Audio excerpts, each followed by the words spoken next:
Olá, queridos! Quanto tempo! Vamos para um react? Tô separando aqui todos os reacts que vocês me solicitam, tá?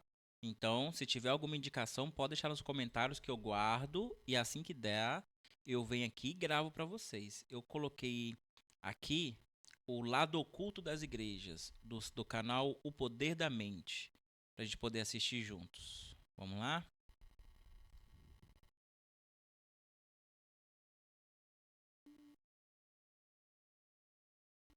Você já se perguntou por que certas práticas religiosas parecem tão próximas da magia? Qual é a verdadeira natureza das orações feitas nos templos em troca de doações? Será que os ícones considerados milagrosos são realmente divinos? Ou apenas um reflexo de antigas tradições pagãs? Será que o verdadeiro poder por trás dessas bênçãos é tão benevolente quanto acreditamos? A Igreja Cristã rejeita qualquer forma de magia.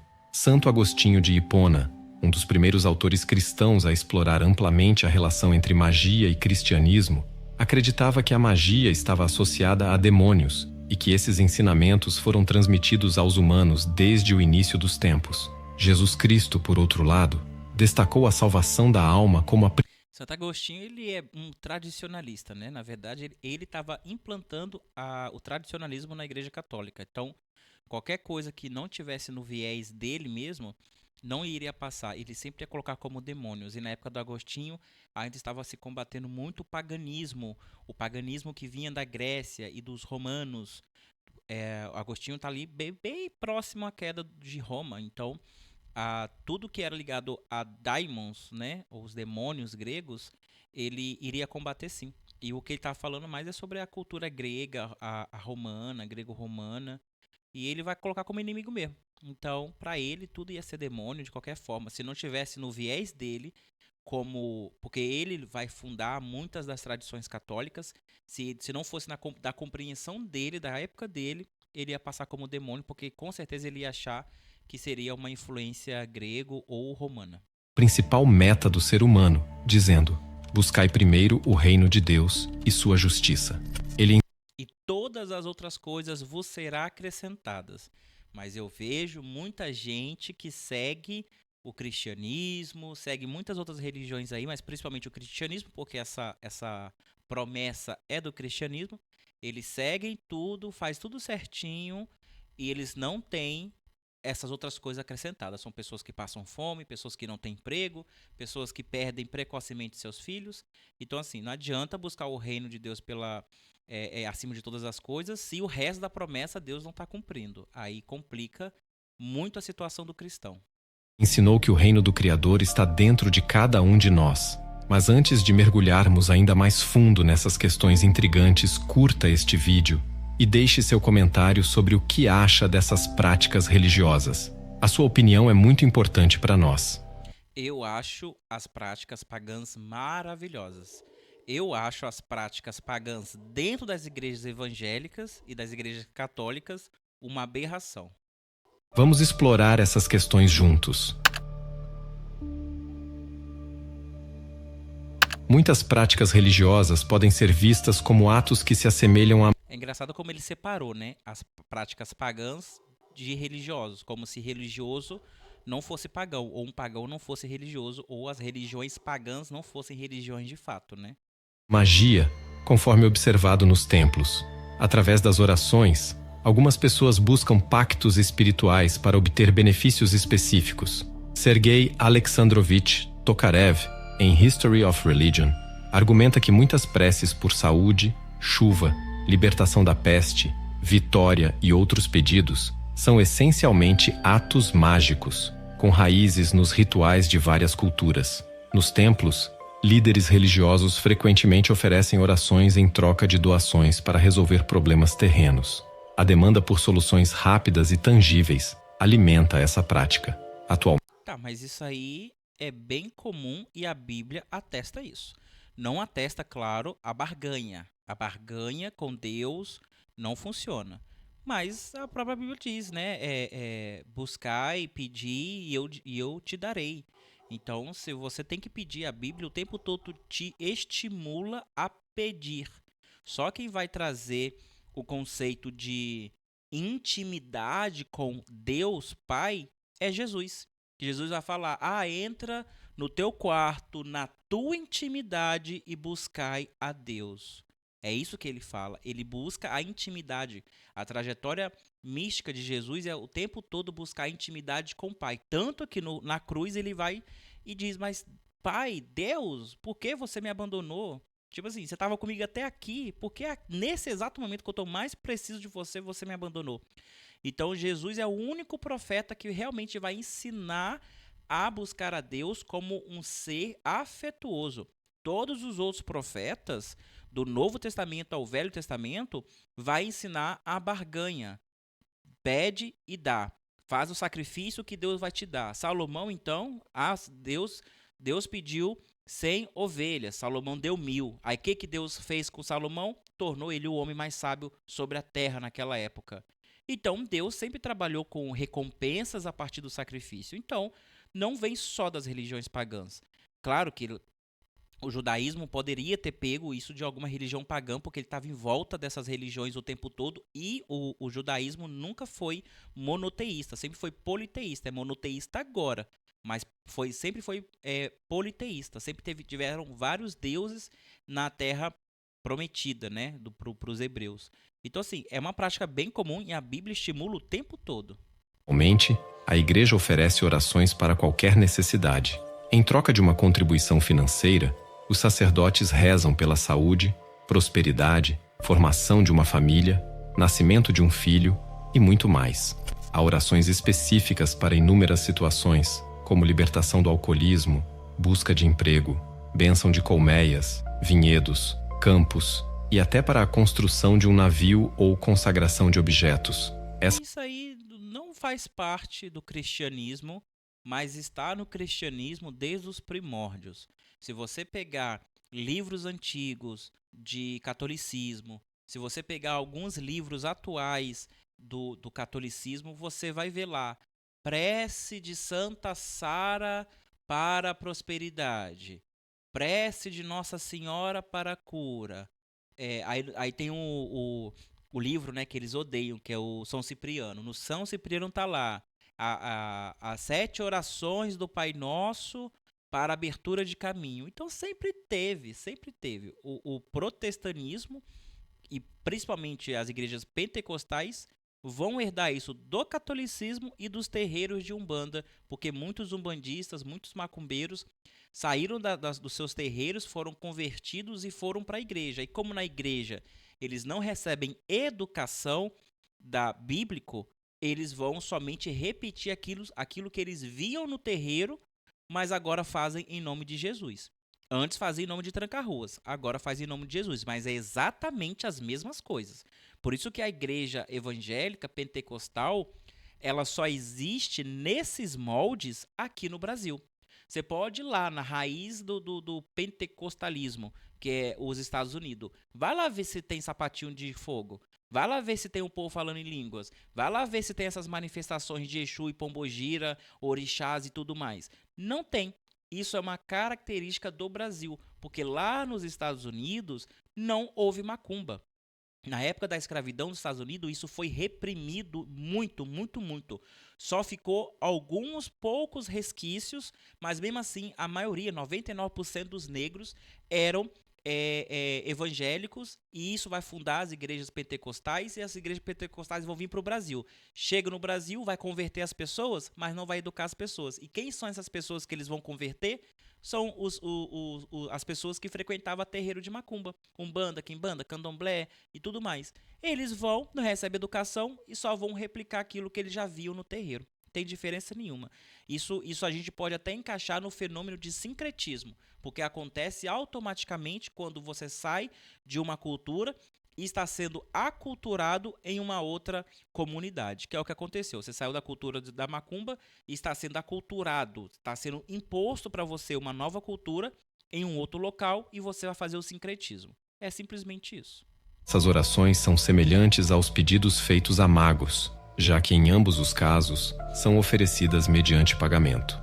Todos são convidados a resolver os problemas dessa maneira. As pessoas também recorrem a magos em busca de saúde, bem-estar financeiro, relacionamentos felizes e sucesso nos negócios. No entanto, Mas isso aí, como eu falei, tá tudo bem. Lá em Levítico, tem uma receita de ebó.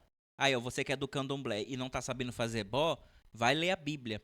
Lá em Levítico, tem rituais de ebó, que Javé oferece cura para quem faz aquele ritual. Pega um pombo branco, passa-se no óleo de sei lá do que, esfrega no corpo e joga no rio. Quem é do candomblé sabe que isso é um ebó, não é? E a pessoa é curada. E a pessoa é curada. Você está sacrificando um pombo para Yahvé e você está sendo curado. Isso é o quê? Barganha. Barganha, porque ele tá vendo o seu sofrimento e sabendo que você é um devoto dele, ele não está te curando de graça. Ele está exigindo um sacrifício. É barganha, é comércio de Deus. Só que agora os homens estão fazendo em nome de Deus, mas quebrando toda a corrente de caridade que Jesus tinha estipulado, né? segundo a tradição cristã, a magia é vista como um pacto com demônios que servem a Satanás. Isso nos leva a questionar: quem realmente atende esses desejos e concede as bênçãos pelas quais rezam? Com quem estão fazendo um acordo quando nossos desejos são atendidos? E qual é o verdadeiro custo disso? Jesus advertiu: que aproveita ao homem ganhar o mundo inteiro e perder a sua alma? Ou que dará o homem em troca de sua alma? É importante. Exatamente. Mas quando ou como saber quem é que está por trás desses milagres? Porque se tudo é demônio, tudo é Satanás, menos Deus, por que que quando o demônio faz um milagre, aquilo é magia? Mas quando Deus faz um milagre, é milagre. Ou seja, Deus criar o mundo do nada não é magia, é milagre. Mas se um demônio, ou uma entidade, ou uma deidade, uma divindade de uma outra religião constrói algo do nada, é magia? É do demônio? É do Satanás? Então, assim, existe uma cortina aí que você nunca saberá. Nunca saberá. Você pode ficar todas as madrugadas de joelho no chão pedindo alguma coisa e algum dia vai acontecer aquilo. Quem é que fez? Será que foi Deus que viu você se humilhar ali o tempo todo e não deu o que você pediu por amor a você? Aí de repente estava passando lá um espírito, estava passando uma entidade, um deus pagão ou um demônio. E ele falou: pô, tadinho desse cara aqui, deixa eu dar um emprego para ele, tadinho, tá tão precisando. Você não sabe. E fora que a própria Bíblia diz que Deus usa até os ímpios para abençoar o justo. Deus usa até os ímpios. E ímpios são aquelas pessoas que não seguem a Deus. Se Deus usa um ímpio, se Deus usa um jumento, por que Deus não usaria uma entidade? Por que Deus não usaria um Deus pagão? Por que Deus, esse Criador Supremo, não usaria um demônio? Ou essas coisas estão fora do controle dele? Porque se estiver fora do controle dele, onipotente ele não é. Se ele não está sabendo, onisciente ele não é. Então tem um problema com esse Deus. Eu já penso diferente. Já penso eu sou oposto a esse pensamento. Porque você nunca vai saber quem é que está por trás do seu milagre. Nunca saberá. Não importa se você invoca o nome de Jesus, Javé, Alá, Oxalá. Não importa. Você nunca saberá quem realmente ofereceu aquele milagre para você. Na cultura iorubá, diz que quem recebe os ebós não é o orixá que você destinou. Quem recebe os ebós são os adioguns para poder absorver da tua energia e aquele infortúnio não te perturbar mais. Olha só, os adioguns, que são os inimigos dos orixás, os inimigos da sociedade, não é o orixá que recebe. Você dá em nome do orixá, mas quem recebe é o outro. E mesmo assim você é livrado do problema. Tem? É só uma questão de cosmovisão. De refletir sobre o preço que é pago por uma infinita sucessão de desejos e considerar o que acontecerá após deixarem este mundo. Para a maioria das pessoas hoje, os ícones representam pedidos de auxílio para questões mundanas, implorando ao Criador por algo para si ou para seus entes queridos. Esse uso de ícones está completamente fora do cristianismo. Completamente fora.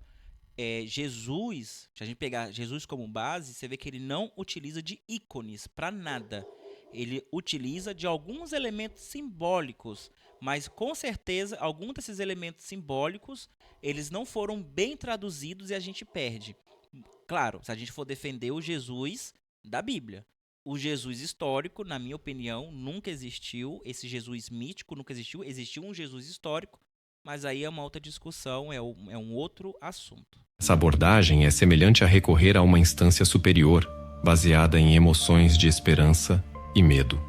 Porque essas vendas de ícones, a chavinha das sete portas do milagre, o sal grosso da libertação, o tijolos da construção da sua casa, o feijão que vai curar o Covid, sei lá o quê.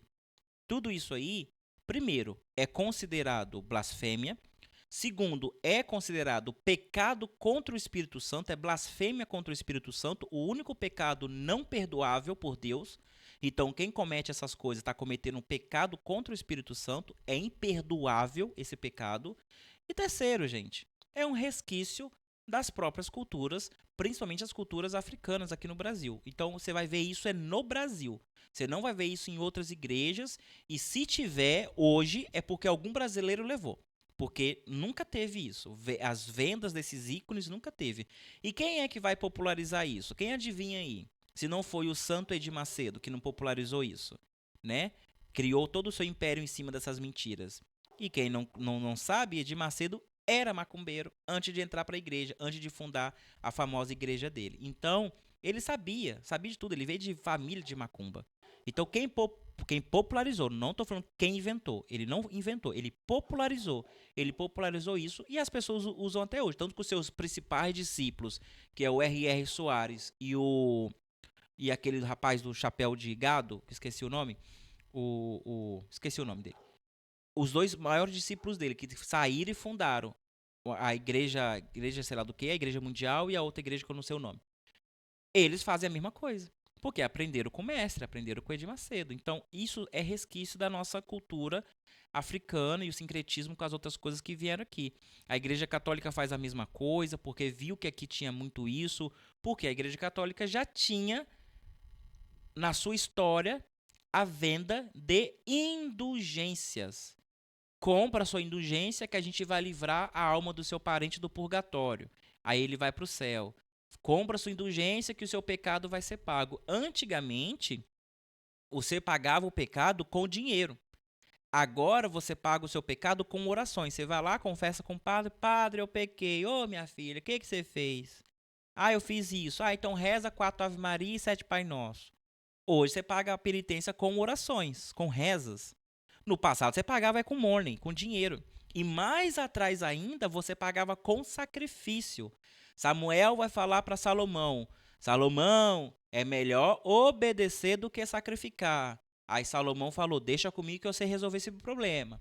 Salomão foi lá e desobedeceu Deus. A única forma de Salomão conseguir recuperar a sua autoridade diante de Deus foi o quê? Fazendo sacrifício. Salomão fez tanto sacrifício que ele quase ficou pobre. Aí ele foi reclamar com Samuel. Aí Samuel falou: bem que eu te avisei, é melhor obedecer do que sacrificar.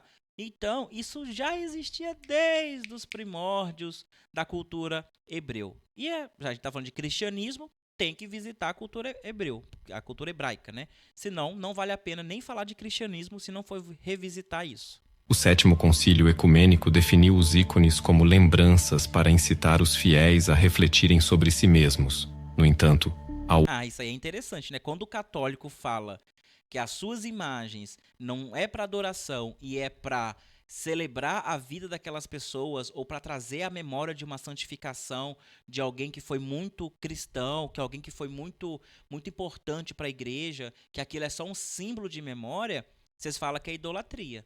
Mas agora, os ícones que os pastores vendem porque é uma representação do milagre que eles vão receber, tem um nomezinho para isso. O Aurélio coloca no seu dicionário que o nome disso é hipocrisia. Ao observarmos a prática atual, E o que Jesus falou para os fariseus? Afaste-te de mim, pois vocês são hipócritas. Usam da palavra do meu Pai para fazer o que queres, mas não cumprem com a lei ali descrita, deixada por Moisés. Afaste de mim, vocês são hipócritas. Palavra minha? Não, de Jesus de Nazaré. Vemos que os ícones são frequentemente atribuídos a propriedades mágicas. As pessoas os adoram, acreditando que possuem poderes de cura e podem ajudar em problemas cotidianos. E podem. E podem. Psicologia explica isso. Chama-se placebo. E podem. Se ela realmente acreditar que aquilo vai ajudar ela e o problema dela não for um problema biológico, que requer remédio, uma intervenção química, uma intervenção física numa cirurgia, pode resolver. Chama-se placebo. É utilizado para fazer testes biológicos de remédios. Pode funcionar, mas não é a verdade. Essa é a questão. Não é a verdade. É vendida como a verdade para um povo leigo, e esses pastores sabem que o povo brasileiro é um povo analfabeto, quando não analfabeto de letramento, de poder ler alguma coisa, é analfabeto funcional. Eles não conseguem ler um texto e compreender. Então, eles abusam disso. Embora oficialmente não exista culto às imagens, basta entrar em qualquer templo para ver um sacerdote indicando qual santo ou ícone é melhor para determinadas preces e propósitos. Não tem imagens, mas tem adoração a ícones, sim, que podem ser considerados idolatria. Segundo os 10 mandamentos de Moisés, não pode se fazer escultura, nem pôr pedra sobre altares, nem madeira em forma de homem para adoração diante de Deus. Eu já fui da Igreja Batista. Tinha cruz, que a cruz era adorada igual, ou a cruz ficava em cima do altar, a cruz era adorada como se fosse a personificação de Deus. Tinha uns lençóis, uns lenços vermelhos, que aquilo era considerado santo. Quando passava nas pessoas, só faltava a pessoa ir para o além. Tinha o shofar, utilizava muito do shofar, que é um instrumento musical hebraico, que se utiliza para determinar o que vai acontecer. É um som muito bonito, por sinal, um instrumento muito bonito, mas era idolatrado. O óleo ungido é idolatrado. As pessoas respeitam, baixam a cabeça, vão lá, religiosamente pegam e colocam na cabeça por si próprio. É idolatria. A própria idolatria, a palavra, a Bíblia, não a palavra, o conhecimento, mas a própria Bíblia. Ai, não põe a Bíblia no chão. Ai, não pode fazer isso. Isso é idolatria. Você está dando status de importância para um objeto que não precisa dessa importância. O seu conhecimento talvez tenha importância, mas o objeto não. Então tem muita idolatria dentro da igreja cristã, protestante, sim. Só que não é um santo católico, não é uma personificação. E fora a idolatria contra pastores, né? A idolatria, quer dizer, a favor dos pastores. Porque o pastor pode até pecar contra o próprio Espírito Santo, mas as suas ovelhinhas vão abaixar a cabeça e vão falar, sim, o pastor está certo. Não, a Bíblia que deve estar errada, o pastor está certo. O pastor teve uma interpretação, uma leitura divina que mudou tudo agora. É idolatria também, idolatria ao próprio homem. O pastor se coloca como a figura central da igreja, sendo que a figura central da igreja deveria ser Jesus Cristo, e não é. A presença de um ícone especial, considerado milagroso ou não feito por mãos humanas, atrai muitos fiéis que desejam orar especificamente a ele, acreditando ser um verdadeiro milagre do Criador. Mas será que realmente é um milagre? Essa questão nos leva a refletir sobre a verdadeira natureza dos milagres e o que realmente constitui um ato divino. Os ícones cristãos têm raízes nos retratos funerários romanos, nas imagens dos deuses pagãos e nos retratos dos imperadores. Mark Fullerton estabelece uma analogia entre as figuras das divindades greco-romanas e os ícones, observando que, assim como os ícones nas lendas medievais, as estátuas dessas divindades eram consideradas milagrosas, capazes de curar pessoas e apresentar fenômenos extraordinários, como suar ou sangrar. Muitas dessas estátuas eram tidas como não feitas por mãos humanas. Será que estamos sendo apresentados ao mesmo milagre duas vezes? Além disso, os ícones são utilizados como artefatos em diversos rituais religiosos que se assemelham a práticas mágicas. Por exemplo, a procissão com um ícone na mão é comparável ao círculo mágico, onde o espaço dentro do círculo é visto como protegido contra ameaças externas ou internas. No cristianismo, essas procissões eram realizadas frequentemente com um ícone, circundando não apenas cidades antes de um cerco, mas também fortalezas em construção, campos afetados por seca, vilarejos durante epidemias, casas em chamas e assim por diante. Olha que interessante. E o cerco que fizeram em Jericó? Josué foi mandado por Deus pega os levíticos, leva a Arca da Aliança, você vai circular os muros de Jericó durante 7 vezes, vai tocar o chofar, que é a trombeta, e o muro irá cair, Josué. Ué, Josué fez uma procissão com um ícone, um símbolo de Deus, dado por Deus, esculpido por mãos de homens, que era a Arca da Aliança, ou seja, era um ícone de adoração, dado pelo Yahvé, e o milagre aconteceu. O muro caiu. Josué conquistou Jericó. Qual é a diferença disso, que é posto como milagre na Bíblia, das procissões católicas, das procissões romanas, das procissões gregas? Qual é a diferença disso para a passeata para Jesus, Jesus Vida Verão e a marcha para Jesus? Aqui mesmo no meu bairro, aqui, ó, sempre tem umas igrejas doidas que ficam fazendo marcha em volta do bairro, fazendo orações. Isso é magia ou isso é milagre? Depende de quem faz ou depende para quem você faz? Complicado. Sergei Alexandrovich Tokarev menciona essas práticas em sua obra, destacando a interseção entre rituais religiosos e práticas consideradas mágicas. Segundo Tokarev, nas religiões primitivas, os rituais mágicos desempenham um papel significativo, e essa influência persiste em sistemas religiosos complexos e desenvolvidos como o cristianismo, o budismo e o islamismo. Em muitas situações, esses rituais aparecem de forma direta e explícita. No cristianismo, exemplos incluem a fé em ícones milagrosos ou relíquias, curas em fontes sagradas, o ritual da unção dos enfermos, a aspersão de água benta no gado antes de levá-lo ao pasto na primavera e a bênção das casas durante a Epifania. Mas isso é bíblico também. Tudo isso é bíblico. Tá lá. Deus o tempo todo falando: abençoe, bendiz as tuas coisas, bendiz a tua tenda, bendiz os teus escravos, bendiz a tua esposa, bendiz a tua terra, bendiz para que tudo prospere na tua mão, bendiz, abençoe. Então, não pode abençoar o gado?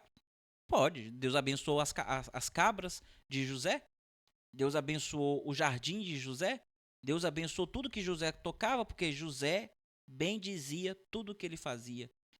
José, lá do José do Egito, tudo que ele fazia, ele colocava nas mãos de Deus, de Yahvé. Quando foi perguntado pelo seu amo pela primeira vez: José, como é que você conseguiu deixar meu jardim tão bonito? Eu já contratei os melhores jardineiros do Egito e não conseguiram, você conseguiu. Ele falou: porque aqui agora está consagrado para o meu Deus, e o meu Deus gosta de um jardim bonito. Josué fala isso aí, ó. Então, assim, você tem que bem dizer, é bíblico fazer isso. Não importa a forma que você faz, um vai jogar água, outro vai jogar azeite, outro vai jogar óleo, outro vai cuspir, outro... Jesus bendizia as coisas, Jesus abençoou a argila, colocou no olho do cego e o cego enxergou. Então, não tem problema nisso.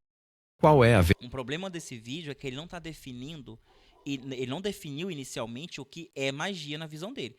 Na visão dele, tudo que é magia é uma prática pagã e logo voltada a demônios e ao servo de Satanás. Foi o que ele diz lá no começo do vídeo. Então ele nem sequer coloca o real significado da magia ou como esses povos antigos interpretavam o que era magia.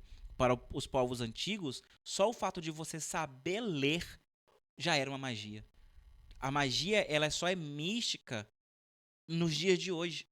Porque o cinema, a literatura, os desenhos, tudo nos colocou nesse campo de imaginação sobrenatural. Mas no passado, magia não era isso. Magia era aquilo que não se podia explicar. Então, qualquer coisa que não podia explicar era magia. Então, a própria leitura, o cara que sabia ler, era magia. Ué, o cara pegou um papel e, de repente, ele sabe um monte de coisa sobre mim? É a sua ficha. Tá aqui, ó, o seu patrão antigo deixou tudo aqui registrado. Então, aquilo para ele era magia. Magia era isso para os povos antigos. A gente não pode ser anacrônico. Magia só é vista como magia, como um ato místico, um ato fantasioso, fantástico, hoje. Na modernidade, pós-modernidade. Anteriormente, não era visto dessa forma. Verdadeira essência dos ícones. Eles são criados para que possam orar e pedir ao santo representado neles para atender nossos desejos. No entanto, ao fazer isso, estão violando os mandamentos de Jesus Cristo, que ensinou que só podem chegar ao Criador através dele, afirmando: adorarás o Senhor teu Deus, e só a ele servirás. O que era praticado pelos pagãos foi incorporado pelos cristãos. As figuras romanas representam. Então, esse aí é um dos problemas de Jesus, porque ele se contradiz o tempo todo. Jesus também fala: eu não vim para anular as leis de Moisés, eu vim para trazer luz de entendimento. Ele falava isso para os fariseus que tentavam questionar ele sobre as leis de Moisés, porque a partir do momento que Jesus falasse contra as leis de Moisés, ele poderia ser apedrejado. E as leis de Moisés, basicamente, tirando Levíticos e Números, ele está resumido nos 10 mandamentos. E nos 10 mandamentos está dizendo que amai a Deus sobre todas as coisas. Amai a Deus. E Jesus não é Deus. Jesus não é Deus. Em momento nenhum Jesus falou que ele era Deus. Depois, nos textos gregos, escritos por pessoas que não conheceram Jesus, vão colocar Jesus como filho de Deus, que vão colocar essa ponte para Jesus, mas isso aí era um plano governamental, romano, antissemítico, que você vai ter que estudar isso para você entender melhor. Não vou falar sobre isso nesse vídeo, mas Jesus foi um ícone utilizado para ser antissemita, para o Império Romano conseguir dominar aquela região. Mas o Jesus histórico real, ali que supostamente falou essas coisas, ele não falou isso. Ele não falou que ele era o caminho. Na verdade, ele estava buscando as pessoas para voltarem às leis de Moisés. Cumprir as leis de Moisés, porque os fariseus não queriam cumprir as leis de Moisés. Por isso que faziam o que fazia. Por isso que ele se estressou quando ele chegou no templo e viu todo aqueles comércio. Porque estava indo contra as leis de Moisés, a própria lei que veio de Deus. Representam o paganismo, pois inventam deuses e nem sabem a quem estão orando. Você já Mas aí inventa Deus. Deus não é provado. Se colocar um pagão e colocar um cristão, ninguém prova Deus. Ninguém prova que seu Deus é o verdadeiro. Então, inventar por inventar, todos inventamos. Se parar para analisar a história de Jesus Cristo, é uma história inventada. Parar para escutar as histórias de Ísis, Osíris, histórias inventadas. Zeus era história inventada. Yahvé e Áxera, história inventada. Porque se você não sabe, Yahvé, o pai de Jesus, tinha uma esposa chamada Áxera. É politeísta. Então, assim, todo Deus é inventado. O negócio é para que servidão tem esse Deus? Para que servidão? Tem uns que criam deuses malignos, realmente. Tem uns que criam deuses benignos, realmente. Lembrando que Javé, ele foi um deus maligno. Javé era um deus da guerra, era um deus cruel, que mandava cortar crianças ao meio, serrar mulheres grávidas. Ele era um deus cruel. Depois que ele vai fazer terapia, e ele vai ver que ele era um baita de um, você entendeu? E aí ele vai mudar. Aí o texto muda. Foi Javé que mudou? Foi o tempo que mudou? Ou foi a sociedade que mudou? Ou o novo profeta que chegou e trouxe uma nova revelação? Invenção. Não basta de invenção. Ou seja, de fato, as religiões não tem como provar que seu Deus é o certo. Todos os milagres em volta de uma religião acontecem por causa da crença, que é uma ferramenta da mente. A mente produz coisas. Somente isso. Se você crê em Orixá, em Quince, Vodum, entidade, Jeová, Yahvé, não importa. Não importa. Tanto que Jesus fala, a fé te curou. É a fé. A fé. Esse exercício mental de crer além do limite, promovendo realmente milagres no seu corpo. já parou para pensar por que alguns rituais religiosos seguem direções específicas? Nos rituais e sacramentos cristãos, como o batismo e as procissões pascais, o movimento anti-horário é uma prática comum. Mas por que isso é relevante? E mais, será que todos os rituais religiosos são realmente o que parecem? E olha como são as coisas. Depende do ritual que nós vamos roubar da outra religião, né? Porque o batismo que os protestantes fazem, os católicos fazem, os kardecistas fazem, os umbandistas fazem, os candomblecistas fazem. Um monte de gente faz batismo, né, nas águas, né? Mas esse batismo originalmente era egípcio. E fazia isso para que o Nilo, o deus Nilo, conhecesse aquela pessoa. para que quando o Nilo subisse, não levasse as coisas daquela pessoa na enchente, não matasse aquela pessoa, para que o Nilo não deixasse que os deuses que habitavam no Nilo, que era o crocodilo, que era o hipopótamo, comesse aquelas pessoas. Então era feito o batismo para que o rei Nilo, o deus Nilo, pudesse reconhecer aquelas pessoas como pessoas egípcias. E aí, esse ritual foi se propagando, vai chegar na Galileia, quer dizer, vai chegar na Babilônia, vai chegar em Canaã, vai chegar no povo hebreu. Os hebreus passaram 400 anos lá com os egípcios, aprenderam muita coisa e vai propagar. O João Batista, assim como Jesus, teve educação egípcia. Aí a primeira coisa que João Batista faz, eu preciso de um ritual para consagrar esse homem aqui. O que eu vou fazer? Um batismo? Claro. E isso só tem o nome de batismo por causa de João Batista, que vem justamente do nome dele. Porque o nome do ritual era outro, mas a gente utiliza o nome de batismo até hoje como significado para esse ritual de imersão à água. É um ritual pagão e é propagado por Jesus Cristo. Só vai entrar no reino do céu quem crê em mim e for batizado. Ou seja, você tem que crer em mim e utilizar de um ritual pagão para chegar até a mim. Estranho, né?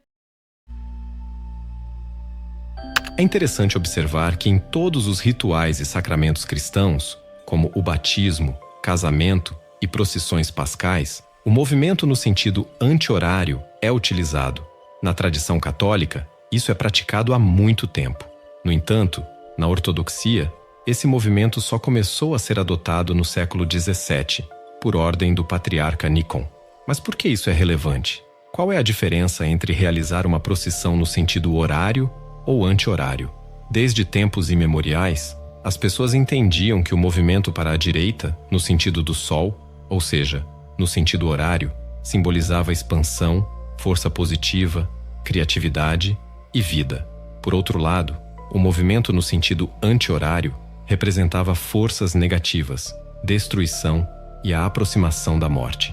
Esse costume de andar contra o sol é observado em muitos rituais funerários entre os arianos, judeus, árabes e eslavos. Andar contra o sol simbolizava a morte e o reino dos mortos, sendo usado em rituais de enterro, comemorações e magia prejudicial.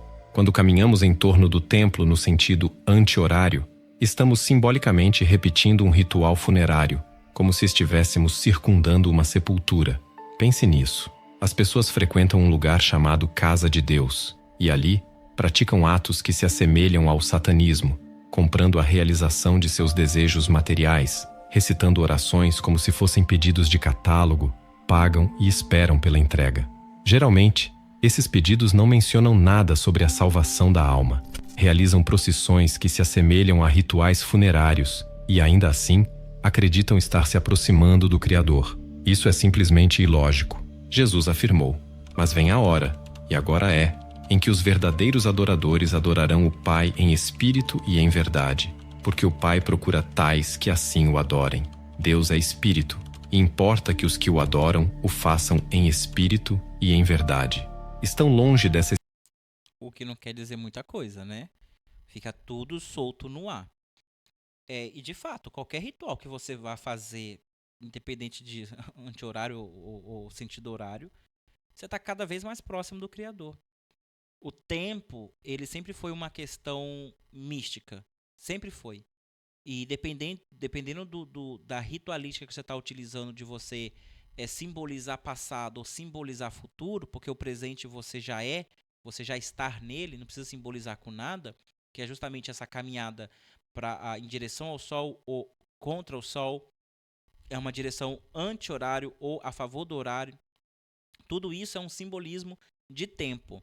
E, claro, isso vai entrar no imaginário, e a maior parte das pessoas que são fanáticas religiosas, que elas elaboram esses rituais, e podemos até colocar como pseudo-rituais, porque de fato não são rituais que são canônicos de uma religião, são tradições populares. Então não tem nenhum lugar que a igreja, que seja católica, vai determinar que isso funciona ou não funciona, que você deve ou não fazer. É igual os judeus no Muro da Lamentação, não tem lugar nenhum que está escrito que você tem que fazer aquilo, mas eles fazem por questões populares, é um ritual popular. Então as pessoas fazem isso porque a maior parte das pessoas que são religiosas fanáticas, elas são pessoas muito humildes, pessoas bem pobres de espírito, pessoas bem pobres de literatura, de cultura, e elas estão tão desesperadas por um socorro que a única salvação para ela é aquilo. Então as pessoas, elas sim se entregam a essas coisas por causa desse desespero. E qual é o melhor lugar para você arrebatar desesperados do que o Brasil? Não tem. É por isso que essas coisas dão muito certo aqui, porque as pessoas estão desesperadas, elas não sabem o que fazer. Tá? Tudo dá errado aqui no Brasil. Tudo dá errado. Se você não nasceu privilegiado, com certeza uma hora ou outra as suas coisas vão desandar. Basta você perder seu emprego para você perder a casa que você ama, para perder o carro que você tem, de repente a sua namorada, seu namorado, um filho. Basta você perder seu emprego para não ter mais plano de saúde e daqui a pouco se acidentar ou se adoentar e não ter o que fazer. Basta você se aposentar, nem se aposentar, né? Parar de trabalhar e não ter uma aposentadoria, você vai ficar desesperado. E para onde você vai? Para a igreja. Olha as igrejas são lotadas de quê? Mães solteiras e pessoas idosas. É o perfil da igreja, que são os dois perfis que são de pessoas desesperadas. Os jovens, os adolescentes e as crianças que estão lá é porque os seus avós, suas mães, seus pais estão lá. Mas quem foi em busca desse milagre foi os desesperados. Quem tem que pagar a conta, que tem que colocar a comida na mesa e não sabe o que fazer. Então a única forma deles tentarem um milagre é na casa de Deus, nas igrejas, que vão oferecer esses placebos aí, e não vale nem a pena mencionar que são ou não parecidos com magia, porque isso está completamente oposto à magia, porque quem estuda magia são pessoas extremamente letradas, porque você não consegue estudar magia sem se aprofundar em culturas, sem se aprofundar em línguas, sem você mergulhar em diversos livros, em diversas enciclopédias. Não tem como. Então você não vai ficar, mesmo que você seja, mas você não vai ficar ignorante. Você vai ficar resistente à manipulação. Porque o que esses sacerdotes ou esses falsos sacerdotes fazem é justamente essa enganação. E isso está escrito em Apocalipse. Tomai cuidado, haverá muitos falsos sacerdotes entre vocês. E muitos serão enganados. Pessoas que creem em mim verdadeiramente serão enganados pelos falsos sacerdotes e ficarão aqui para ver os últimos dias. Está em Apocalipse. Aí quem são esses falsos sacerdotes? Os que estão seguindo a palavra de Deus, que é supostamente a Bíblia, ou aqueles que estão tirando ideias da sua própria cabeça, falando que Deus está falando com ele, sendo que Deus falou que não ia falar mais com ninguém, porque Jesus foi o último sacrifício, a última comunicação, o último elo entre Deus e o homem, por isso que ele é o único caminho vivo. Então, ninguém fala com Deus, ninguém está ouvindo Deus, se está seguindo a Bíblia, não pode acreditar nisso, mas as pessoas acreditam, sabe por quê? Elas não leem a maldita Bíblia, não leem, não leem. Então, ela prefere acreditar no que o pastor está falando, porque elas não vão ler o maldito livro que elas falam que seguem. É por isso que tem tanto evangélico aí que não sabe do que está falando. Eu sou macumbeiro e conheço a Bíblia de cabo a rabo. E não tenho prazer nenhum em dizer isso. Essência, distantes de Jesus e de sua mensagem central. É crucial reconhecer que qualquer ritual ou ação externa visa manipular os fiéis, capturando e mantendo sua atenção. Para muitos fiéis, o aspecto mais atraente da religião cristã, assim como de outras, é a promessa de satisfação de desejos terrenos. Um exemplo marcante dessa atração é a cerimônia do fogo sagrado. A igreja evangélica investe muito dinheiro, principalmente a igreja batista. Eles investem muito dinheiro em psicólogos para poder fazer os seus rituais, colocando as pessoas em transe. Existe um retiro chamado Encontro Face a Face com Deus. Esse encontro, que é um retiro espiritual de 3 dias, foi desenvolvido pela elite dos psicólogos da Igreja Batista. E muitas igrejas replicam aquele encontro. Tudo que está acontecendo ali é para converter a pessoa. Aí tem os estágios. O primeiro é a culpa, coloca a pessoa em sentimento de culpa. Aí coloca a pessoa em penitência. Ela não pode falar durante esses 3 dias, ela não vai ficar falando. E isso é uma tática de lavagem cerebral. Você tira a fala da pessoa, a comunicação com a pessoa, ela fica mais suscetível a manipulações. Aí depois vem a redenção, ela te oferece a redenção dos erros que você colocou, que é Jesus Cristo, e depois vem a convenção. A pessoa sai de lá convertida. Só que essas pessoas não ficam, porque a lavagem cerebral passa. Elas vão para dentro das igrejas, elas começam a ver aquelas coisas. Eu falei, poxa, lá no encontro estava tudo bom, tudo bonito. Quando eu cheguei na igreja, era outra coisa, era outra realidade. Mas por quê? Porque você estava suscetível a tudo que estava falando. Era uma hipnose. A hipnose acabou, você viu que o mundo era cinza, não era colorido. Então, muitas pessoas que saem da igreja e passam por esses encontros face a face com Deus, eles voltam pro mundo e eles se tornam não, né? Se eles já eram, eles vão continuar sendo o que eles eram, porém com viés evangélico. Então você tem traficante evangélico, bandido evangélico, ladrão evangélico, pastor evangélico é ótimo, né? Deputado evangélico, são evangélicos, mas não saem com o evangelho. Por quê? Passaram por essa lavagem cerebral, esse convencimento, mas de fato não absorveram a mensagem de Cristo. Pergunta para eles quais são os milagres de Cristo. Eles não sabem nem quem é Cristo, sabem nem o verdadeiro nome do homem. Mas por quê? Porque não importa, porque eles estão ali para ganhar dinheiro. É isso. A descida do fogo sagrado é um evento aguardado ansiosamente por toda a comunidade cristã ortodoxa na véspera da Páscoa. Acredita-se que, em um momento específico, pela oração do patriarca de Jerusalém, o fogo sagrado desce na capela do Santo Sepulcro, acendendo a lâmpada no túmulo do Senhor. Para os fiéis, isso é um sinal divino. Muitos acreditam que esse é um milagre, com o fogo surgindo do nada, descendo do céu. Há quem pense que se o fogo não descer, a humanidade enfrentará calamidades terríveis. É relevante destacar que nenhuma das igrejas ortodoxas reconhece oficialmente o acendimento do fogo sagrado como um milagre.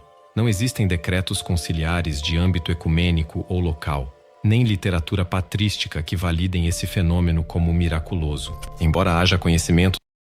Vocês lembram da mitologia grega e da história do Prometeus e o fogo sagrado do Olimpo que dá para a humanidade, e quando Zeus tira o fogo, o que acontece? A humanidade fica na escuridão. Todo mundo criado começa a ser destruído. Aí Prometeus vai lá e implora, tal. Aí tem um conselho dos deuses. Aí tem a Atena, né, que vai dar o voto de Minerva. E eles decidem compartilhar o fogo com a humanidade. Então, assim, novamente, sincretismo, né? E é engraçado é que, se o fogo não vir, vai ter calamidades. Mas esses anos todo o fogo veio e teve calamidades.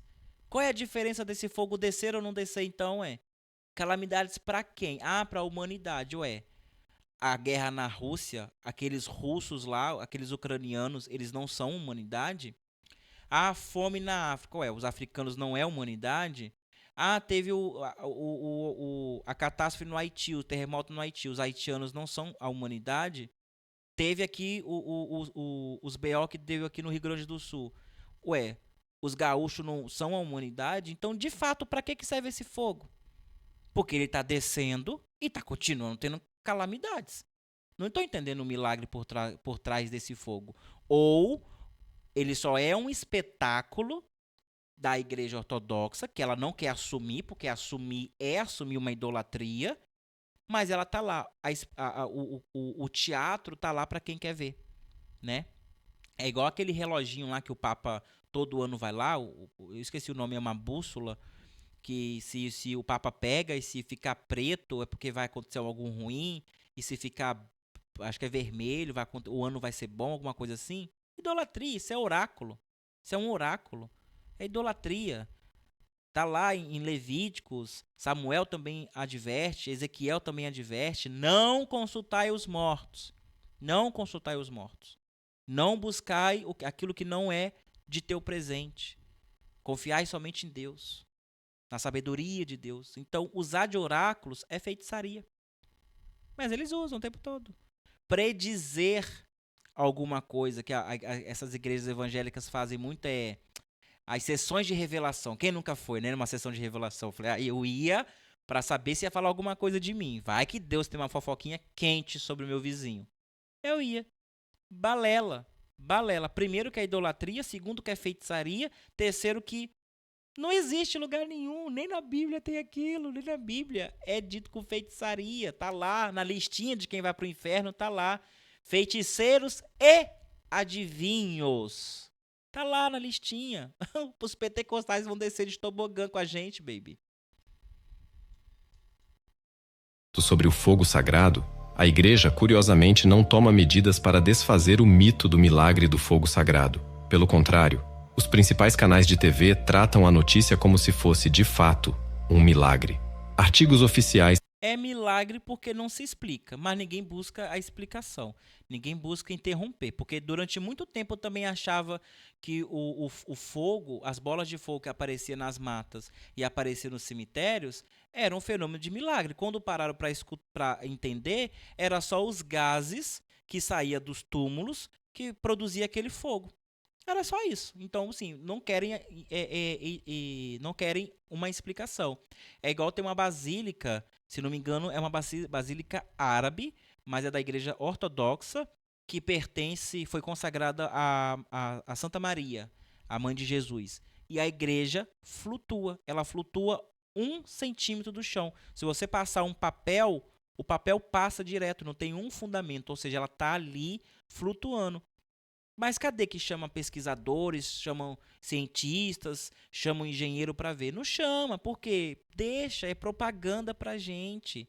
A miração que aparece da Nossa Senhora Aparecida no céu, lá, se eu não me engano também nessa própria basílica, todo dia de tarde aparece a imagem de Nossa Senhora Aparecida projetada no teto, assim, ela andando em cima do teto. Ninguém vai para pesquisar, pode ser um reflexo de alguma coisa. Ninguém para pesquisar, porque a propaganda do milagre está lá. Ela não vai assumir, mas está lá, é propaganda. Mas eles fazem de tudo. Eles gastam uma nota para pesquisar como é que foi feito as pirâmides do Egito, porque é impossível que aqueles homens pretos tenham construído isso aqui, uma coisa que até hoje a gente não consegue replicar. Gasta uma nota para se entender aquilo. Mas o que a igreja está tentando esconder, ninguém se preocupa. Continua vendendo como milagre. Continua. Tem aquela santa também, porque Santa Maria faz muito milagre, né? Aquela santa também que ela emana leite e mel. Aí você coloca ela em cima de um recipiente, aí fica pingando mel. A imagem ela é toda encrostada de mel, tal. Há dezenas de anos que isso já acontece.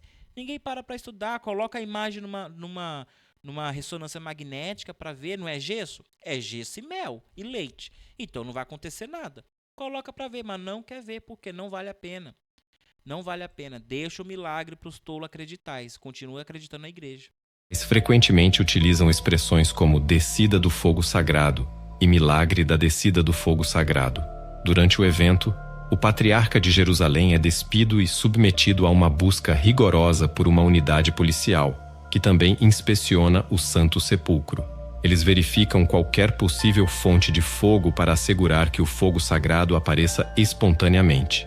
Assim, enquanto a igreja oficialmente nega que o fogo sagrado desça do céu, ela simultaneamente promove o evento como se fosse um milagre.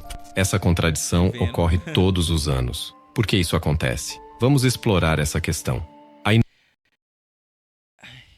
E assim, a igreja perde com isso, né? Ela perde mais do que ela ganha. Por quê? Salomão, ele era um homem muito querido por Deus. Toda vez que Salomão ele fazia um sacrifício a Deus, dizia que Deus se manifestava como uma coluna de fogo que descia, consumia o holocausto, enchia o templo de fumaça e a fumaça do sacrifício atingia as narinas de Deus e o deixava agradado. Então, descer coluna de fogo do céu é uma manifestação de Yahvé. Lá, quando o povo sai com Moisés do Egito, quem acompanha o povo até o Mar Vermelho é uma coluna de fogo de noite, e aquela coluna se apaga de dia e ela só fica uma coluna de poeira. mas de noite era uma coluna de fogo. Diversas vezes Deus se manifestou como fogo, a sarça ardente, queimava, ardia, mas não queimava. E teve também, se não me engano, esqueci o nome do homem agora também, que no meio do deserto lá ele foi rezar, foi orar e desceu uma coluna de fogo e na coluna de fogo ele viu a glória de Deus. E aí foi Peniel. Foi em Peniel. Agora não lembro, não. Acho que esqueci o nome desse cara. Mas aí o anjo desce, aí ele segura o anjo, agarra o anjo. Não, você não vai sair daqui até você me entregar o meu milagre. Barganha. Feitiçaria. Então a coluna de fogo, o fogo, sempre foi um símbolo de Yahvé. Justamente porque ele era um Deus de destruição. Ele era um Deus da guerra. Por isso que era o símbolo dele, a destruição, que é o símbolo do fogo. E quem estuda aí hermetismo sabe que é justamente o que o fogo simboliza, a destruição. Você vê que muitas divindades, como Ogum, Gun, Nikonde, Nicose, Xangô, são seres poderosos que praticam a guerra, praticam a destruição, e o seu principal elemento é o fogo. Inúmeros relatos de que o fogo sagrado não desce do céu, mas é aceso por uma lâmpada inextinguível. Essa lâmpada, que permanece acesa continuamente há 1500 anos, está localizada na sacristia do Santo Sepulcro, onde o patriarca de Jerusalém entra aguardando a suposta descida do fogo sagrado. Será que essa lâmpada é aquela lâmpada do milagre de Jesus, que tinha uma mulher vendendo os seus azeites, só que no fato não tinha azeite, aí ele fala, então me dá aqui a sua lâmpada, que eu vou encher de azeite e ele jorrará azeite para sempre? Vocês lembram de um milagre assim, de Jesus? Será que é essa lâmpada? Não, porque ele bem disse que ia jorrar azeite para sempre. E as lâmpadas, antigamente, elas eram usadas, né? Essas lâmpadas igual do Aladim, elas eram enchidas de azeite, colocavam um pavio de algodão e ela ficava acesa, que era justamente a única fonte de luz que existia naquele tempo. Então, o azeite não servia somente para comer, era uma fonte, era um combustível para essas lamparinas. Será que é ela? A teoria da conspiração aí. O metropolita petersburguense Cornélio, que atuou como patriarca de Jerusalém em 2001 e pessoalmente trouxe o fogo do Santo Sepulcro, afirmou em uma entrevista: é um fogo natural aceso pela lâmpada inextinguível mantida nas sacristias do templo. Segundo ele, pela oração do patriarca ou bispo, ao abençoar esse fogo natural, ele recebe a graça do fogo sagrado. Em março de 2018, me parece um ritual de feitiçaria. O arquimandrita da Igreja Apostólica Armênia, Samvel Agayan, que participou dessa cerimônia 3 vezes, confirmou que o fogo sagrado é aceso pela lâmpada de óleo inextinguível. Naquele ano, quando Ibrahim Pasha, o famoso governante da Síria e Palestina, estava em Jerusalém, descobriu-se que o fogo obtido do Santo Sepulcro no Sábado Santo não era um fogo sagrado, mas sim aceso pelos próprios clérigos, como qualquer outro fogo comum, sem qualquer intervenção miraculosa. Isso nos leva a questionar: por que continuar a fingir que esse fogo desce do céu? Embora a Igreja oficialmente não reconheça o milagre da descida, ela ainda se esforça para manter a ilusão do milagre, manipulando a percepção das pessoas. No passado, a Igreja alegava que o fogo descia do céu, e havia uma razão clara para isso. Os cristãos eram oprimidos pelos muçulmanos, e a lenda do fogo sagrado foi criada para fortalecer o espírito dos fiéis e impressionar os adversários. Porque Jesus era uma lenda recente, né? E a maior parte daqueles cristãos, eles eram recém-convertidos de uma cultura grego-romana, e lá naquela cultura tinha o mito do fogo sagrado. Ou seja, a igreja se apropriou da história para cativar esse povo, para lutar uma guerra que era da igreja, não era do povo, que era contra os muçulmanos. E os muçulmanos não oprimiam ninguém. Eles estavam defendendo a terra deles, porque os romanos, depois a igreja tentou tomar deles por diversas vezes, e hoje, em pleno 2024, Essa maldita guerra continua pelos mesmos motivos. Então os muçulmanos estavam completamente certos em defender aquilo que era deles. A igreja estava roubando. Quem vem para matar, roubar, destruir? Segundo a Bíblia, a igreja mata, a igreja rouba, a igreja destrói. Então a igreja não é de Jesus. Cuidado, a igreja é do obsessor chamado Satanás, segundo eles. 3 dias, essa lenda capturou a imaginação das pessoas e aumentou o prestígio da igreja. Com o tempo, a necessidade de usar esse método para impressionar diminuiu. No entanto, o mito já havia se enraizado entre os fiéis, que começavam a peregrinar para testemunhá-lo. O momento de explicar a verdade aos crentes foi perdido, e a situação, como se diz, saiu do controle.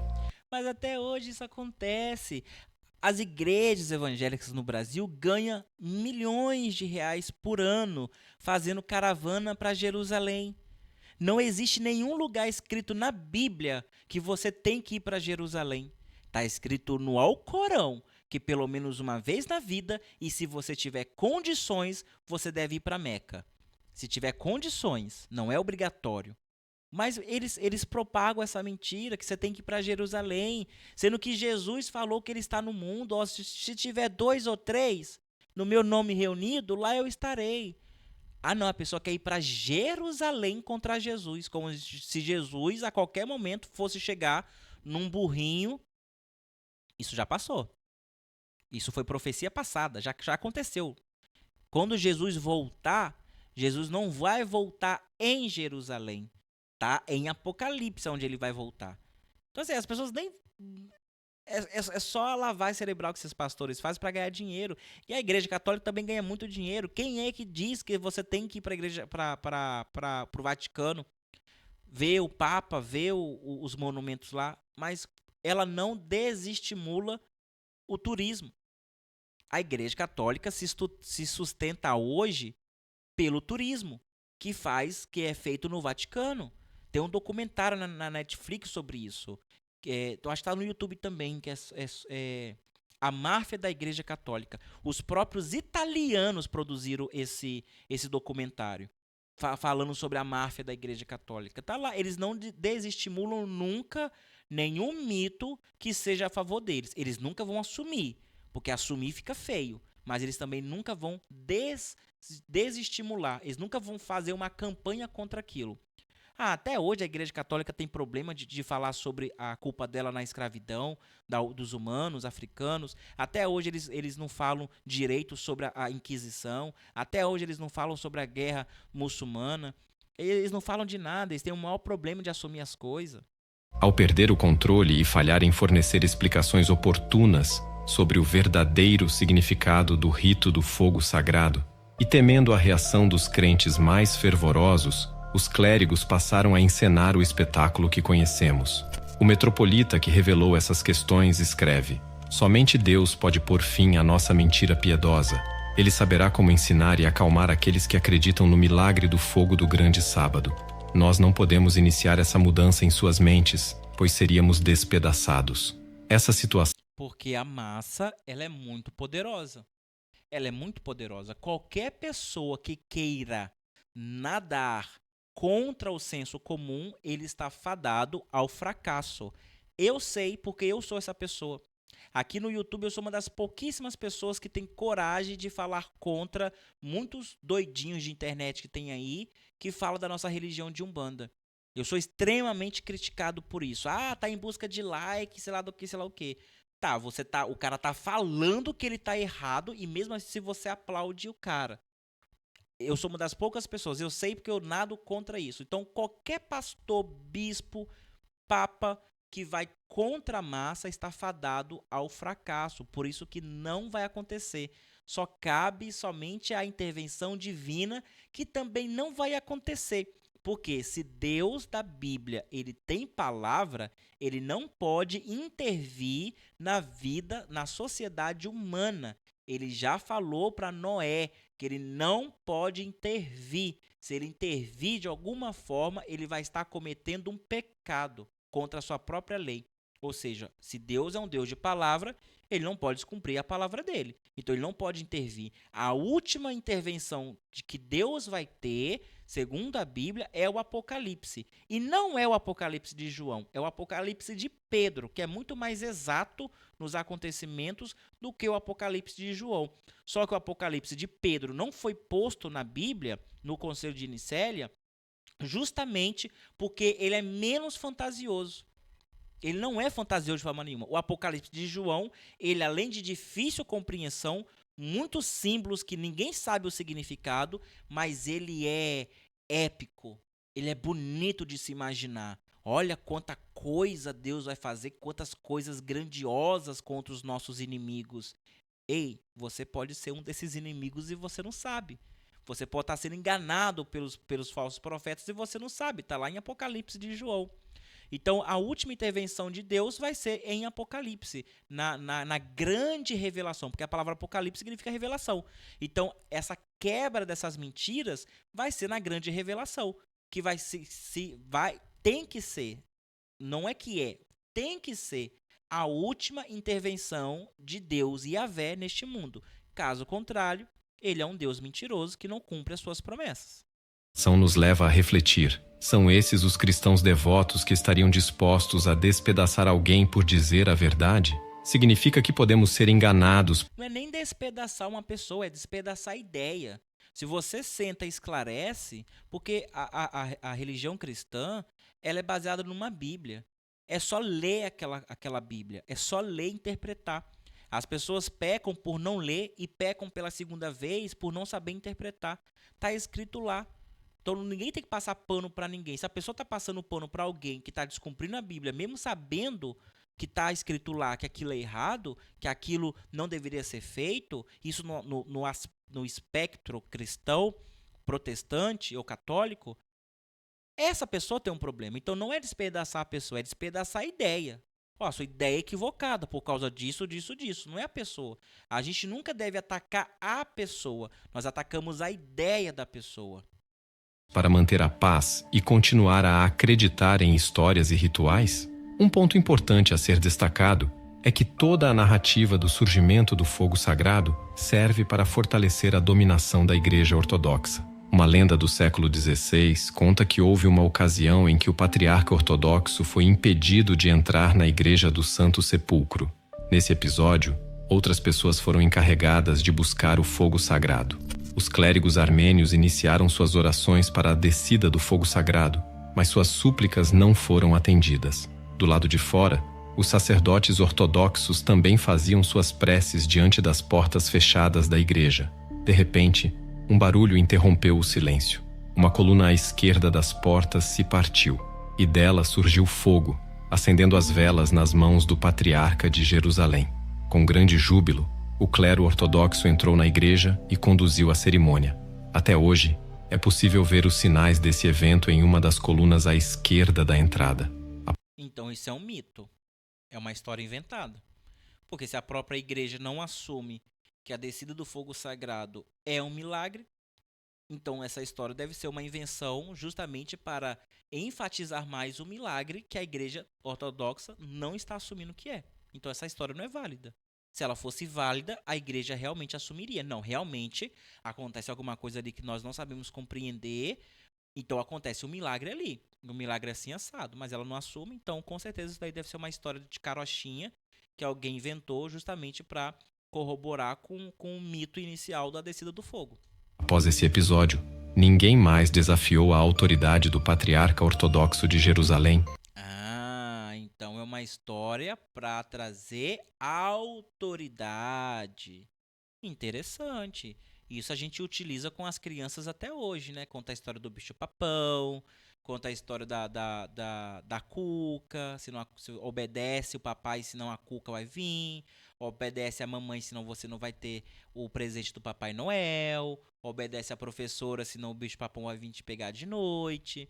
Isso são histórias de carochinha para dar autoridade para uma figura usada na psicologia infantil. E, novamente, as pessoas fanáticas, elas têm uma mente infantil mesmo. Então, com certeza, iria colar. Para obter o fogo sagrado, representantes de outras denominações cristãs participam da cerimônia no Sábado Santo, mas sempre recebem o fogo das mãos do patriarca ortodoxo. Sabe quem fazia transferência de fogo também? simbolizando esse milagre? A deusa Hera. Sabe aonde é usado o ritual da deusa Hera do fogo sagrado? Nas Olimpíadas. Até hoje fazem isso. Aquele fogo que circula o mundo inteiro até chegar no local lá que vai acender a pira das Olimpíadas. Aquele fogo se inicia no Templo de Hera, em Grécia. A sacerdotisa de Hera vai lá, acende, reza, tudinho. É um ritual pagão. Os magos herméticos já faziam os seus templos tremerem e descer coluna de fogo há muito tempo, há muito tempo. Isso não é novidade para ninguém, né? Magia e milagre é a mesma coisa. A diferença é que vocês demonizam tudo. Curioso, não é? Vocês crentes. E ainda assim, poucos reconhecem o extremismo implícito que reforça a exclusividade da ortodoxia. A narrativa do fogo sagrado sugere que apenas na ortodoxia se encontra a verdadeira salvação, já que o fogo desce exclusivamente para o sacerdote ortodoxo.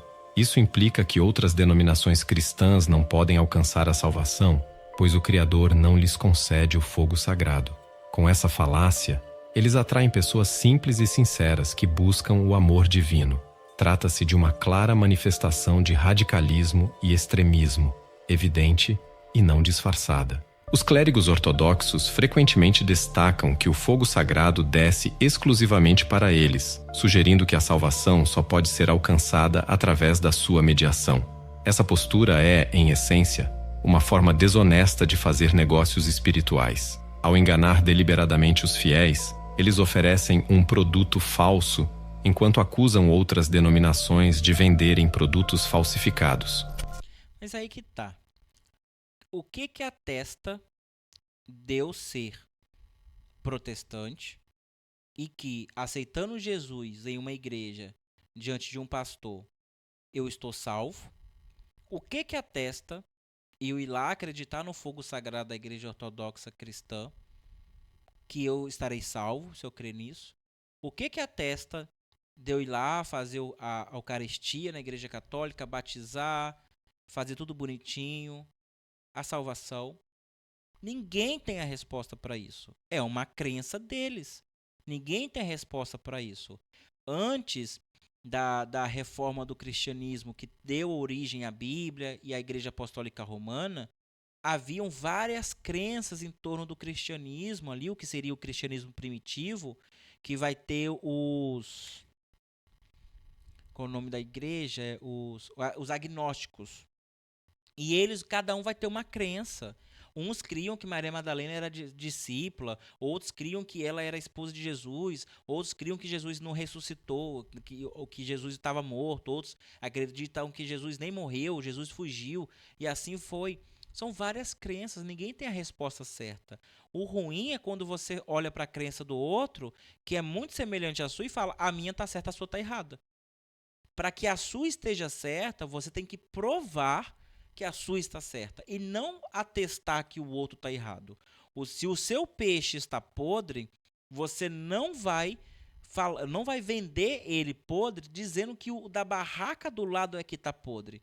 Quando a pessoa chegar na sua barraca para comprar o seu também vai estar podre. Porque não tem como atestar nada. Não tem como provar nada. Essa prática é uma usurpação do nome do Criador, uma autoexaltação fundamentada na mentira. Então, o islamismo também.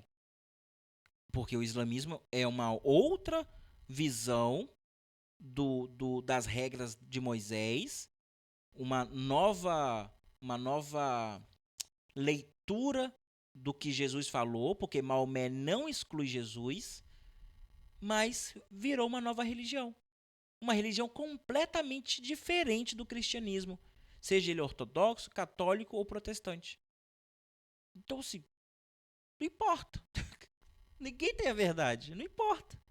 Que não só é amplamente tolerada, como também frequentemente apoiada. Se realmente fosse um milagre, as câmeras do mundo inteiro estariam focadas na Igreja do Santo Sepulcro. Mesmo que a descida do fogo fosse um fenômeno natural mal compreendido, ainda assim, atrairia a atenção global. Não atrairia não, porque acontece milagres o tempo todo. Se você ir aqui no sertão do Brasil, você vai o tempo todo ver milagres. Várias coisas que são naturais, mas não são explicadas pelo viés científico, porque ninguém parou para entender ainda, e muitas coisas que realmente são bem fantasiosas, mas tem um viés ali de alguma verdade. Então, milagres por milagres, milagres acontecem no mundo inteiro e principalmente nessas igrejas ortodoxas. Acontece muito, mas não faz parte da programação da mídia global. A mídia global, se você não repara, ela evita falar de religião. Ela só fala de religião quando realmente precisa falar. Caso contrário, ela não fala. Por quê? Não faz parte da pauta dela. Por isso que as igrejas evangélicas lutam muito para ter um espaço em uma TV. Porque não faz parte da pauta global falar de religião. Porque religião é uma coisa que cada um tem e nada é comprovado. Nada é provado. Então, milagres, tem muitos. E até assim, tem uns que até arrepia o cabelo do sovaco. Mas ninguém fala, porque não dá mídia. Na televisão não vale a pena. É uma questão ética da televisão e uma questão também de propaganda, né? Quais Não rende para ela. segredos antigos sobre construção e Eu tenho certeza que se um dia Jesus vier, a Globo não vai notificar, o SBT não vai noticiar, a Record, isso eu tenho certeza, a Record vai passar fake news o dia inteiro sobre a volta de Jesus, porque não interessa para eles, não interessa isso, não faz parte da programação. E para a Record é até um crime se acontecer a volta de Jesus, né? Vocês sabem que a primeira pessoa que vai pedir para crucificar ele de novo é o nosso amiguinho Pedir Mais Cedo, né? Pedir Mais Cedo vai pedir na hora e vai mandar uma carta escrita em ouro para alguém aí para dar o sumiço em Jesus Cristo, porque Jesus não tá naquela igreja. Isso eu provo, que Jesus não tá lá. Sacrifícios estão escondidos nas fundações das igrejas modernas. E o que dizer dos rituais que parecem mais magia negra do que devoção religiosa? E por que magia negra? Jesus nunca acendeu o fogo sagrado, não liderou procissões com cânticos e danças ao redor de chamas, nem realizou sacrifícios. Ninguém sabe. Ninguém sabe. Muita coisa da vida de Jesus é nebulosa. Jesus provavelmente fez sacrifício, sim, porque ele era hebreu e todo hebreu fazia sacrifício naquele período. Se Jesus ele era hebreu de verdade, então ele teve um bar mitzvah, e no bar mitzvah você tem toda uma cerimônia para fazer. Então o sacrifício animal com certeza Jesus fez. Mas os outros rituais, não sei. Mas é capaz de ter feito, porque ele foi... O que Jesus está fazendo no Egito? Ele estava aprendendo a tricotar? Não estava. Jesus estava aprendendo muita coisa. Não é à toa que muito do que Jesus ensina, os herméticos já falavam. Os gregos já falavam, porque os gregos aprenderam com os egípcios. Platão aprendeu com os egípcios. Um monte de gente célebre do grego aprendeu com os negros em Quêmide, o Antigo Egito. E Jesus não foi diferente. Então, provavelmente, ele deve ter passado por umas escolas iniciáticas. Ele teve que se banhar de sangue. Ele, com certeza, passou por tudo isso. Porque Jesus não era pobre. Jesus não era esse homem humilde.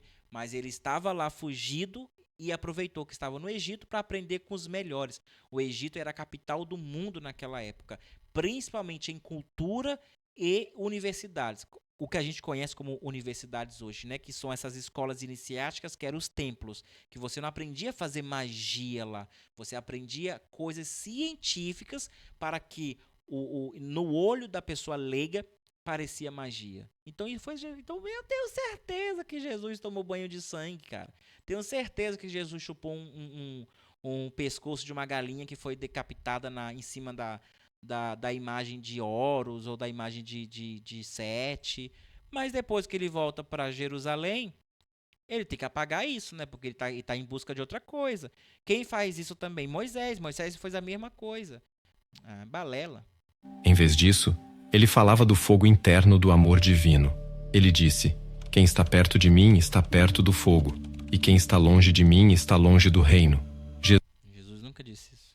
Jesus ensinava que nenhuma ação externa ou ritual pode nos levar ao Criador, pois essas coisas são obra de Satanás. O único caminho verdadeiro é através do amor e do nosso mundo interior. Somente dentro de nós mesmos podemos encontrar a verdadeira conexão com o Criador. Aquele que prevalece é aquele que enche a religião com mentiras, magia e ilusões, fazendo...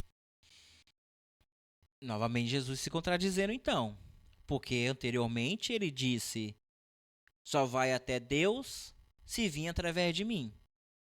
E eu só vou salvar quem crê em mim e for batizado. Não está falando de nada interno. Se eu posso encontrar Deus dentro de mim, segundo esse Jesus aí, então eu não preciso de Jesus. Eu vou encontrar Deus sem o caminho vivo. Então está se contradizendo.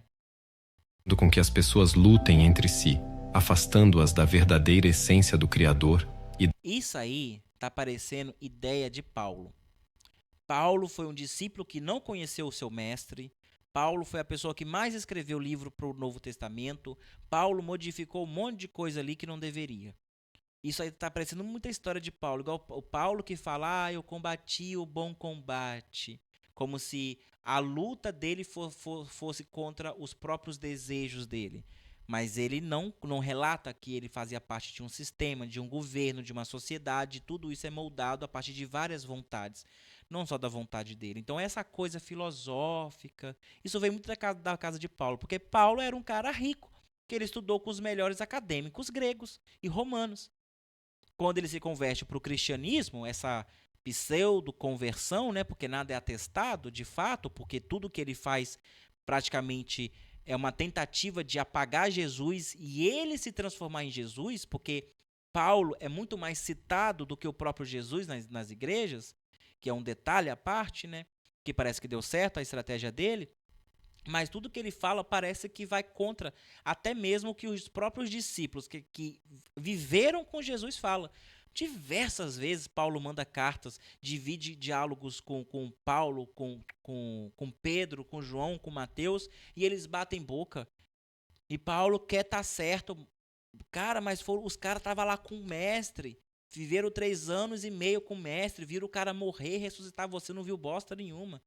Quem deve saber mais, eles ou você? Mas o Paulo não. Ele era o cara estudado, entende? Então assim, balela, isso com certeza deve ter sido acréscimo de algum medieval também.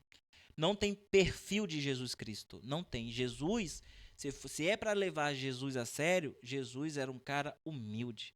Ele usava de parábolas e não de metáforas. Ele usava de parábolas, que era uma historinha que todo mundo compreendia. Mas a metáfora você não entende se você não tiver o grau de leitura certa para que você entenda aquela mensagem. Então Jesus nunca veio para trazer confusão. Ele veio para trazer iluminação. Por isso que ele usava de parábolas e não de metáforas. Quem usa metáforas são os filósofos. E entre os apóstolos, o único filósofo, a única pessoa que tinha contato com filosofia era justamente Paulo. Da salvação. O que Jesus realmente disse sobre o templo é que está dentro de cada um de nós e não pode existir fora da pessoa.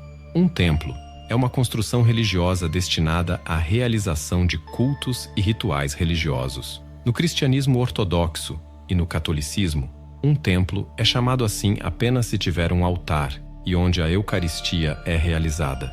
A palavra altar vem do latim altare e está intimamente associada ao conceito de sacrifício, pois historicamente é uma estrutura elevada usada para realizar sacrifícios e oferendas em cerimônias religiosas, referindo-se a um dispositivo para queimar oferendas. O altar implica uma estrutura para a realização de sacrifícios rituais. Debaixo dele devem estar localizadas relíquias sagradas, ou seja, restos mortais. A prática de construir um novo edifício sobre restos mortais tem raízes no paganismo. Em 1928, o etnógrafo alemão Rudolf Stube descreveu esse ritual com o termo sacrifício de construção. Essa prática era comum em diversas culturas ao redor do mundo.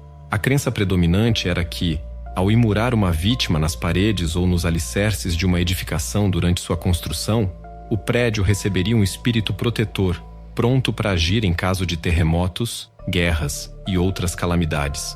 São citados exemplos onde, no buraco destinado ao primeiro pilar, Tanto de uma casa quanto de uma vila inteira, uma vítima humana era colocada e esmagada até a morte pelo pilar. Toda nova construção exigia um sacrifício. Existem muitos contos populares sobre pessoas imuradas em Turingia.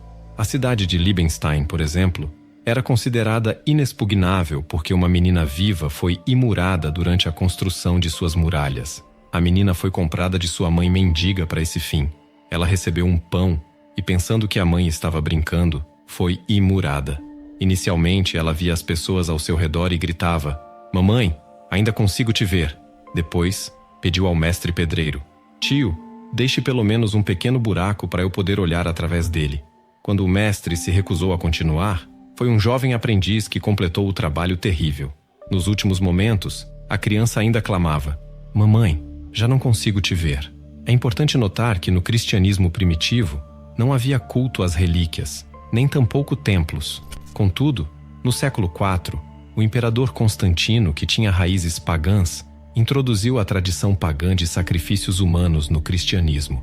Desde então, cada igreja construída em nome de Deus era erguida sobre um sacrifício humano, replicando esse ritual terrível e desumano. O propósito desse ritual macabro era que o sacrifício na construção atuasse como um condutor espiritual. Este condutor, enterrado sob o altar, juntamente com o movimento circular para a esquerda mencionado anteriormente, supostamente trazia sucesso ao templo e prosperidade nos negócios. Segundo a crença, para que o templo prosperasse, era necessário caminhar em torno dele para a esquerda, garantindo assim sua lucratividade e sucesso. Portanto, o sacrifício era considerado essencial como um condutor espiritual, uma prática de magia negra. Sem o sacrifício, acreditava-se que o templo se tornaria deficitário e não traria rendimentos. Sempre se acreditou que a oferta mais valiosa era uma criança, especialmente uma menina. Este fato está bem documentado na história. Por exemplo, uma saga sueca narra que, em Calanda, no oeste de Gotlândia, estava sendo construída uma igreja. Naquela época, acreditava-se ser essencial imurar pessoas vivas na fundação do edifício. Aproveitando-se da situação, os construtores encontraram 2 mendigos, crianças pequenas que caminhavam pela estrada. "Vocês querem comer?" perguntaram os construtores. As crianças felizes aceitaram. Os trabalhadores as sentaram entre as pedras e lhes deram pão e manteiga de suas provisões. Enquanto as crianças, sem suspeitar de nada, comiam, os pedreiros as imuraram vivas na fundação, construindo um arco sobre elas. Sobre esse arco a igreja foi erguida. No passado pagão e até no cristianismo, essa crueldade era justificada pela crença na necessidade de um espírito protetor para o edifício, que o defenderia de invasões. É chocante saber que muitos templos modernos ainda contêm uma grande quantidade de restos humanos e relíquias, e nesses templos, serviços religiosos são realizados. Assim, parece que para servir ao Criador, é considerado necessário construir um templo sobre relíquias humanas. O elemento da necromagia que dá um resultado mágico. Mas se a essência da vida cristã é a salvação da própria alma, como pode o caminho para a vida eterna estar ligado a um templo erguido sobre um assassinato cruel? A quem realmente adoram as pessoas que constroem esse templo? A vida ou a morte? Por que é necessário um espírito para proteger o templo se os sacerdotes afirmam que o templo é a casa de Deus? Com cada novo templo desse tipo, não se promove a vida, mas a morte. Olha, eu tenho até uma explicação sobre isso, tá? E ela é bem longa, mas eu não vou me prolongar agora, não. Isso é herança grega. Isso é herança grega. E não é a questão de Deus. Os templos nunca foram construídos para te conectar a Deus. Nunca foi isso. Os templos eram construídos para serem ordens iniciáticas. Era isso. Então, depois que a Igreja Católica ela toma um papel mais religioso e menos iniciática, que aí ela vai acabar com as ordens, você vê a ordem franciscana, essas ordens assim, ela vai acabar, isso também vai acabar, mas muito fica ainda como resquício. Você vê que até séculos atrás, as igrejas lá em Ouro Preto ainda tem cadáveres debaixo da igreja. Talvez o motivo tenha mudado, mas a prática é a mesma. Então, assim, não muda. De fato, o templo nunca foi uma morada para Deus. Era uma casa para se tornar um templo iniciático. Era isso. para se conectar com conhecimentos mágicos. E isso está em toda a história humana. Depois que vai tomar esse ar mais religioso, que vai ressuscitar o Novo Testamento, e aí a igreja tem que tomar uma nova postura e ela vai tomar isso como casa de Deus. Porque, de fato, se as pessoas desde a Idade Média tivessem parado para ler a Bíblia que eles criaram, eles não teriam feito a metade das coisas que eles fizeram. Então, a qual Deus é consagrado tal templo? A nenhum, exceto a Satanás. Isso aí é mentira, porque Jesus, se ele é Deus, ele é o Deus da vida e da morte. Se Yahvé é Deus, ele é Deus da vida e da morte. Se Yahvé é pai de Jesus, Jesus é filho do Pai, e eles são a mesma coisa, junto com o Espírito Santo, uma trindade, então essa trindade é da vida e da morte, do bem e do mal. Está lá em Isaías. Eu faço bem, eu crio o mal. Eu, o Senhor teu Deus, faço todas essas coisas e ninguém mais faz. Ele dá ênfase ainda, e ninguém mais faz, sou eu. Eu aqui, ó, eu faço bem e faço mal. É ele. Então, assim, não importa se é o Deus da vida ou da morte. O que você busca lá que é importante, não o atributo que ele tem. Pois todo aquele que pratica o mal odeia a luz e evita a luz para que suas más obras não sejam reveladas. Isso daí é besteira, né? Porque a gente vê tanta pessoa aí que tá no meio do holofote, quando menos espera, revela-se ser uma pessoa horrível, né? E passa-se anos e ninguém percebeu. Na verdade, não. A máxima diz que quando você quer esconder algo, não tente esconder. Seja sutil, mas não tente esconder. Então, quando você tenta esconder, aí sim que as pessoas vão procurar. O que você está escondendo aí? O que você está escondendo aí? A máxima é, não tenta esconder. Seja sutil, mas não tente esconder. E é o que esse povo faz. Eles estão dentro da igreja, não é para se esconder. Eles estão sendo sutis. Quem é que vai desconfiar do pastor? Quem é que vai desconfiar de um pobre padre? Quem é que vai desconfiar de uma pobre freira? Mas vai ver. Vai ver. Os noticiários falam por si só. Jesus disse: Meu reino não é deste mundo. E também afirmou: Eis que o reino de Deus está dentro de vós. Nos ensinamentos de Jesus, tudo era claro. Dentro de cada um de nós, há um templo não feito por mãos humanas. A pessoa deveria entrar em seu templo interior e então alcançaria a vida eterna. É isso aí, pessoal. Não tem muito o que dizer, né? Eu acho que me prolonguei pra caramba aqui nesse react. Não conheço o canal, mas tô conhecendo agora. Eu não sei o viés exato deles e tal. Mas eles miraram numa coisa, depois desviaram para outra. Falaram muito da igreja ortodoxa, sendo que no começo estava tentando falar da igreja protestante. Mas é isso aí. Você concorda comigo? Se inscreve aí no canal, dá like, comenta aí o que vocês acharam. Até mais. Tchau, tchau.